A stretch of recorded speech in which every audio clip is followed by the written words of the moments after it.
Saudara, ribuan pengungsi korban banjir hingga kini masih bertahan di lokasi pengungsi di Kecamatan Lok Sukun, Aceh Utara, Senin malam.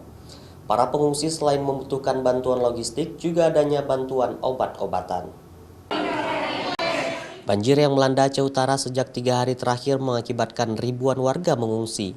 Seperti di Desa Gemata, Kecamatan Lok Sukun, ratusan warga mengungsi ke masjid setempat sejak Sabtu siang dan masih bertahan hingga Senin malam, dikarenakan rumah mereka masih terendam banjir antara 50 cm hingga 1 meter. Para pengungsi pun belum mendapatkan bantuan selama berada di lokasi pengungsian, seperti selimut dan alat kebutuhan balita. Selain itu, warga juga sangat membutuhkan bantuan obat-obatan dikarenakan para pengungsi mulai diserang penyakit. Kondisi rumah tenggelam, Harta benda bisa diselamatkan atau enggak? nggak bisa. Nggak bisa. Bisa selamat anak sama istri ke sini. Untuk sementara belum ada, yang ada dapur umum. Dapur umum yang masak bawa ke sini. Masak tempat lain bawa ke sini.